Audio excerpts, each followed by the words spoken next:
Mr. Speaker, Zoran Mamdani's winning message was affordability, that the necessities of life are increasingly out of reach for most people and that government is the answer. He said, there's no problem too big for government to solve on election night. Well, he's right about the problem, but he's completely wrong about the solution. As Ronald Reagan often warned, government is not the solution to our problems, government is the problem. And housing affordability is a good place to start. When and where a free market's maintained, home builders have every incentive to meet the housing needs at every income level. The profit margin might be bigger at the top, but the sheer numbers of lower income families compensate with volume, assuring ample affordable housing for all income levels. Government sets basic safety standards, but otherwise leaves consumers alone to make their own decisions on everything else. As the tax base grows, new revenues are available to expand water systems, electricity generation, highway capacity, schools, police, and fire, all the necessities of a community. Landlords have every incentive to provide as many rental units as the population needs, while competition keeps rents low and demand keeps units plentiful. So what's happened? Government decided to solve what socialists viewed as problems.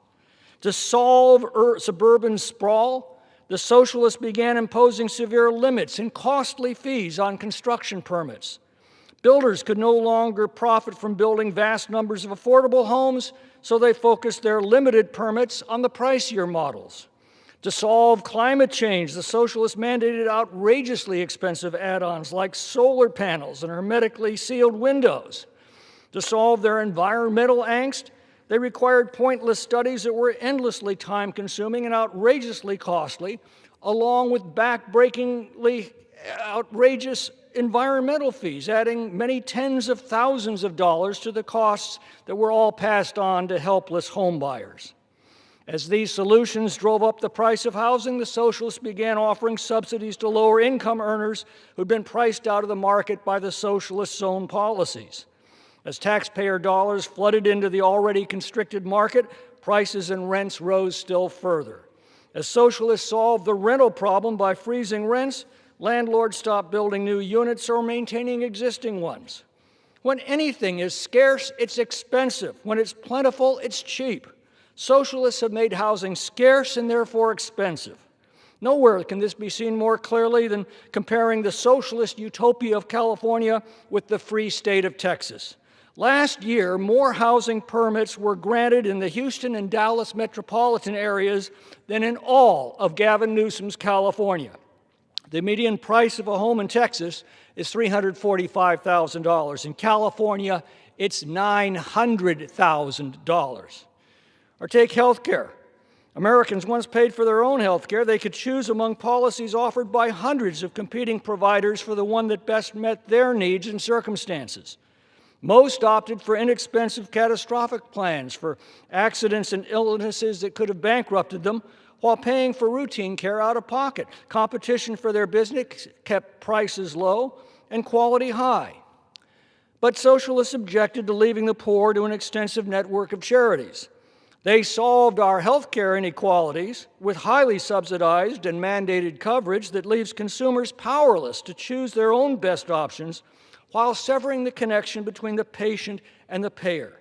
When somebody else is paying the bill, the patient doesn't care about price, and the payer doesn't care about quality. The result, costs spiraling out of control while patient satisfaction continues to decline. At the center of socialism is the mistaken belief that profit is waste, and if it can be removed from the equation, everything will be cheaper. Well, that's the fundamental misconception behind Mamdani's government grocery stores.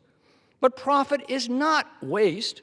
Profit is the essential ingredient that spurs competition, drives innovation, demands efficiency, and craves consumer satisfaction. Take profit out of the picture, and you've just learned the difference between FedEx and the post office.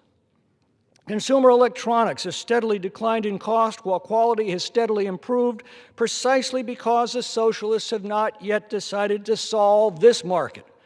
When they do, you can expect the same high prices and declining quality that they've already delivered in every field that they've solved, from housing to health care. It comes down to 4 simple words. Freedom works. Socialism sucks. I yield back.